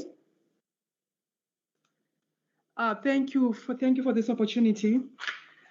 I wanted to ask if you are allowed to print the question paper. Are we allowed to print the question paper? Because I prefer having the question paper, a hard copy, and then type in the answers. I don't know. Are we allowed to do that? Yes, you are allowed. Oh, thank you. Yes, thank you. All right. Thank you so much for the responses as well, Ms. Manili. I know it might be a lot, but thank you so much for responding to the students' questions. Students, the last poll question has been posted in the chat box.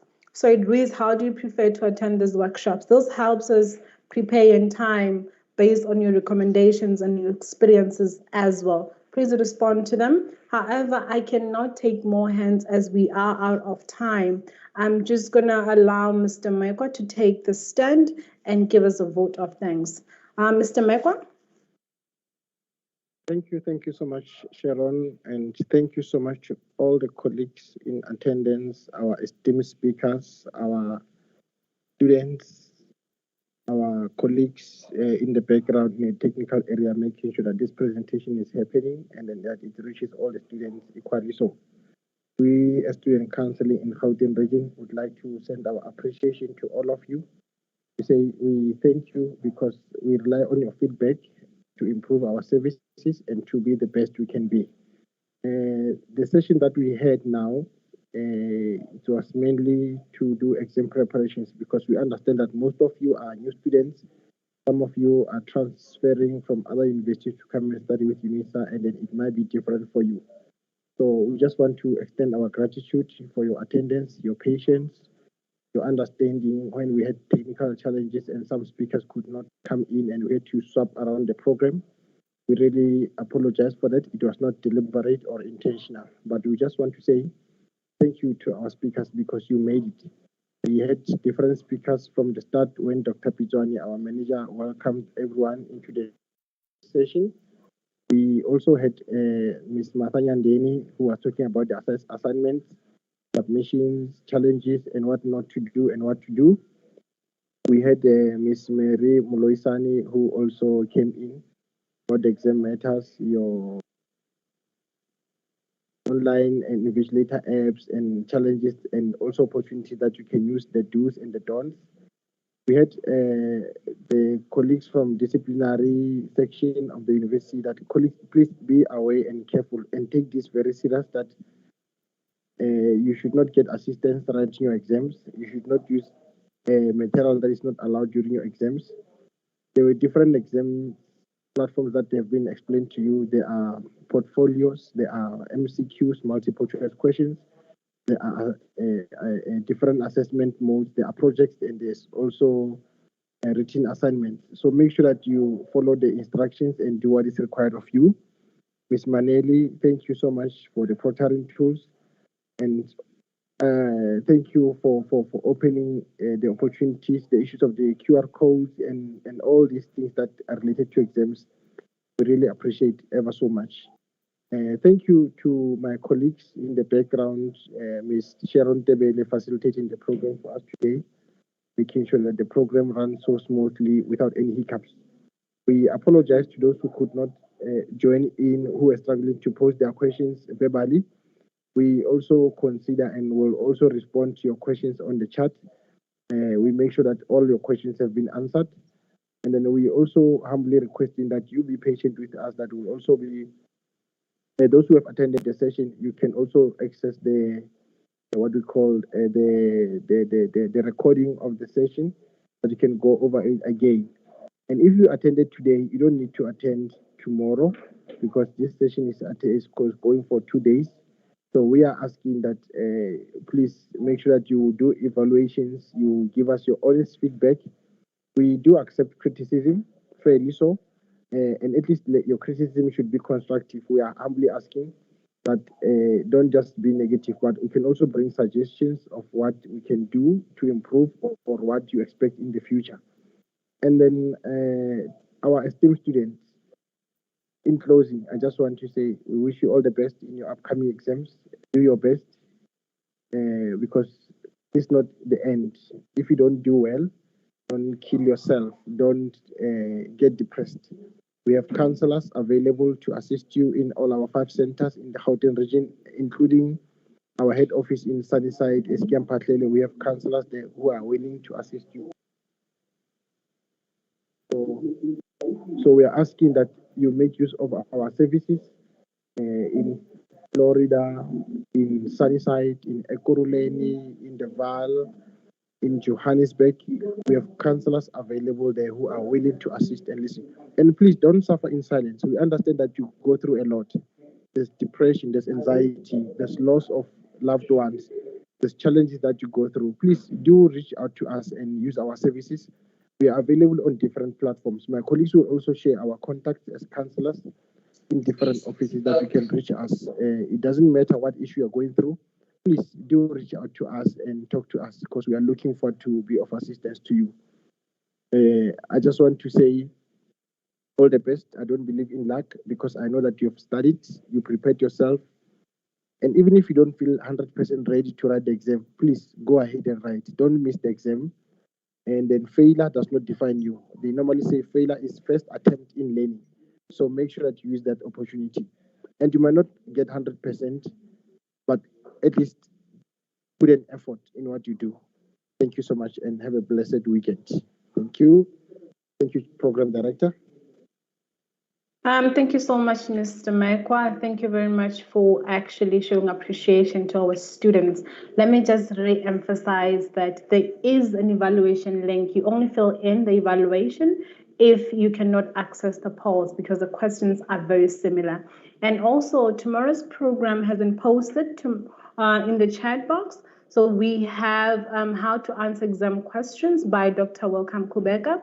And we have examination preparation by Mr. Fatwani Makahani. And lastly, we have the scanner apps and other technical support. I think I've mentioned this by Mr. Xolile Gaba. They will be addressing those issues tomorrow. Please do attend and learn and be ready for the examination. Like it has already been said, enjoy your weekend. Thank you very much. I will meet you tomorrow, same time, same place.